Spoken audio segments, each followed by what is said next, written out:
Hello guys, welcome back again sa ating YouTube channel, no, The Action Man. Una sa lahat, may galap shoutout po sa lahat ng mga kakampeng at sa mga hindi man mga kakampeng. Kung interesado ka sa video ito, patapusin mo na hanggang dulo at huwag nyo nang kalimutan na i-like at i-share ang ating video para malaman naman ng iilan sa ating mga kababayan na nagtutulog-tulugan sa katotohanan. So muli naman nagbabalik ang nag-iisa yung host na si The Action Man para magbigay ng komentaryo at reaction sa mga mainit ng issue ng bayan. So ito ho mga ka-action, no, may gusto lang ho ako na i-share sa inyo. Ito po yung parang napakagandang balita kung mangyari po ito. So alam naman po natin na may bago po tayong secretary ng DepEd na si Senator Sonny Angara ho, mga ka-action, mga kakamping, no?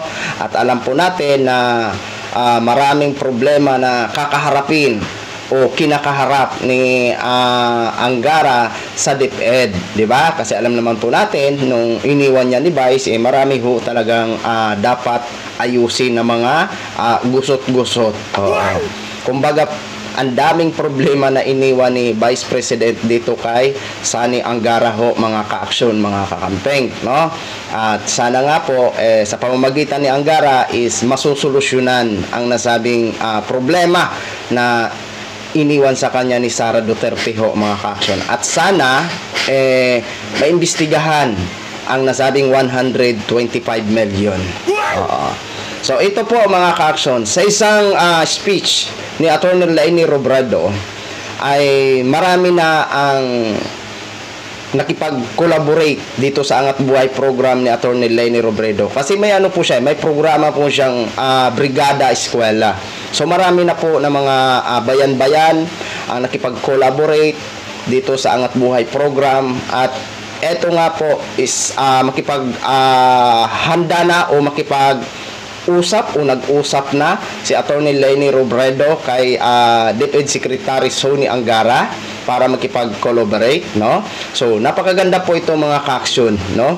Alam naman po natin na si Attorney Leni Robredo ay ang kanyang angat buhay ay isa sa mga priority ang education. Alam naman po natin, di ba? At proven and tested po yan, di ba? Mayroon po siya ang mahalaga ho sa kanya ang pagdating sa education. Nagdo-donate siya ng mga eskwelahan, ang dami ng eskwelahan at ang dami ng mga dormitory na i-donate niya at mga school supply. At alam naman po natin na kulilat ho tayo ngayon mga ka-action pagdating sa mga mag-aaral, di ba? Huling-huli na ho tayo at nagiging pasok na po tayo sa top na naging kulilat pagdating sa education. At yan ang dapat maagapan mga ka-aksyon, di ba? Kaya ito naman, hindi naman tayo nag-aano po. Ito ay napakaganda po kung matuloy po, no, ang pakikipag-collaborate ng Angat Buhay dito kay DepEd Secretary Sonny Angara, kasi may katuwang na si Sonny Angara sa pagpaplano o mga konkretong plano kung ano ba talaga ang magandang gawin, no? Ito lang naman ay sa Brigada Eskwela ho, mga ka-aksyon, mga kakampeng. So ito naman po ang atin aabangan, di ba? Magiging laman po ito kung sakali mangyari, no? Magiging laman po ito ng mga kaibigan natin sa kabila. Kasi alam ho natin na gagawa naman ho sila ng issue kapag mangyari po ito ang nasabing collaboration. Kaya yan po ang ating hahandaan, di ba? So ito po mga ka-action, mga kakamping, pakinggan po natin ang speech ni Attorney Leni Robredo. But hindi ko na din siya babasahin because two of those in the panel are actually our partners on the ground. So I would just like to take off from where they left. We actually started Angat Buhay in 2016 during the first year of my vice presidency. And one of the biggest pillars of Angat Buhay is education.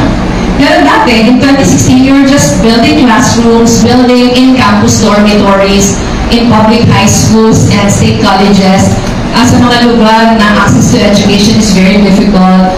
We have been sending out-of-school youth to our TechVoc partners as scholars. So yun ang yung ginagawa namin under the pandemic. During the pandemic, when schools closed, we said to ourselves, kailangan may gawin tayo.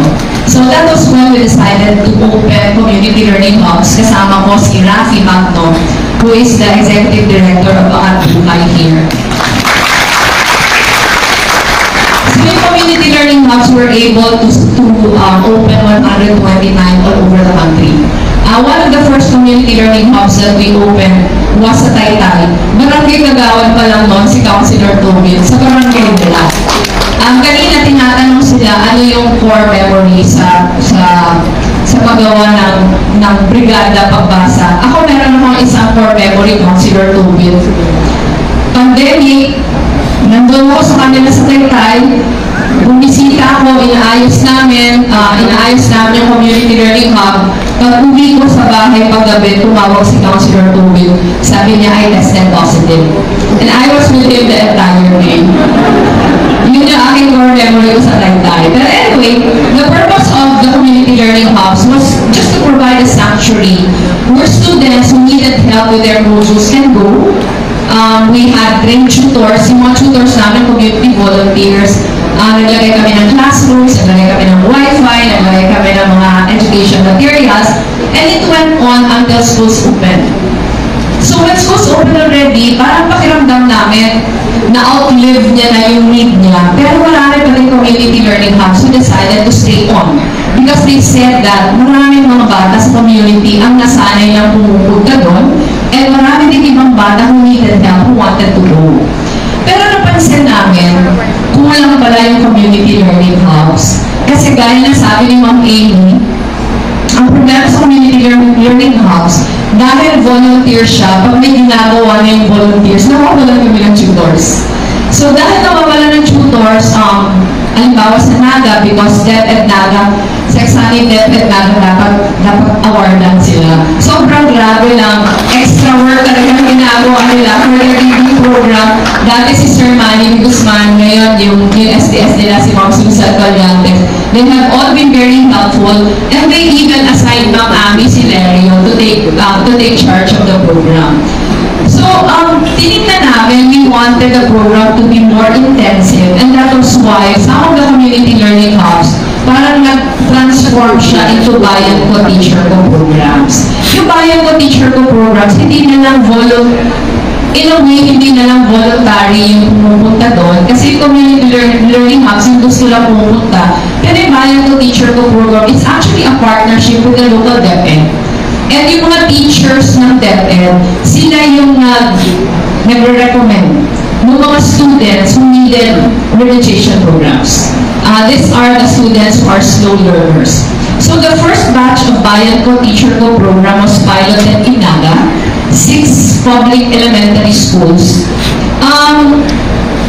Maganda yung naging resulta. In fact, of the 6 schools, yung best performing, ang accomplishment niya was 89% increase. Wow. 89% increase of the parang maraming mga basehan.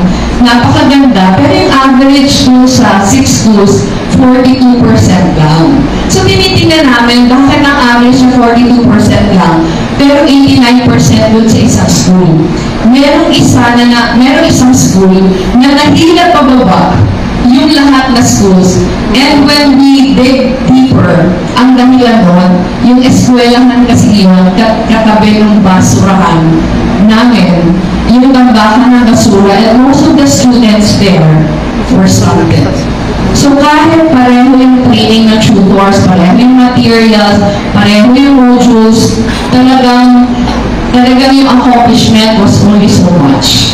So nung nahila niya lahat, we decided to recalibrate the program in such a way na yung second batch niya, meron ng nutrition component.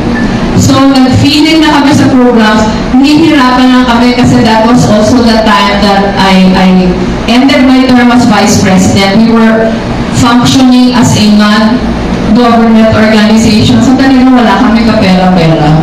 Marami lang kami naka-hold up, kaya nakakapakain kami ng mga bata. Pero sabi ng local DepEd, the improvement in attendance, school attendance was very dramatic. In the sense na marami pa lang mga paaralan, hindi na pumapasok yung mga bata sa hapon kasi gutom, hindi nakapag-lunch. So dahil nagpapakain na kami lunch, talagang pumapasok na yung mga bata. In fact, kahit weekend, gusto pa nila pumasok kasi may magkari. Pero anyway, because of the success of the pilot in Naga, we also decided to open more areas for the Bayan Ko Teacher Ko program. Pero ang kaibahan nito, dahil ang dami ng mga bata from cohort of 501, dumami na siyang dumami, hindi na kaya ng community volunteers. We started partnering with higher educational institutions already. So in Naga, we now have a MOA, a Memorandum of Agreement, with 8 universities and colleges with education programs. So yung mga estudyante nila na 3rd year and 4th year, sila na yung mga teachers. Pero yung agreement is such that the number of hours that they volunteer for the program is already credited to their internship.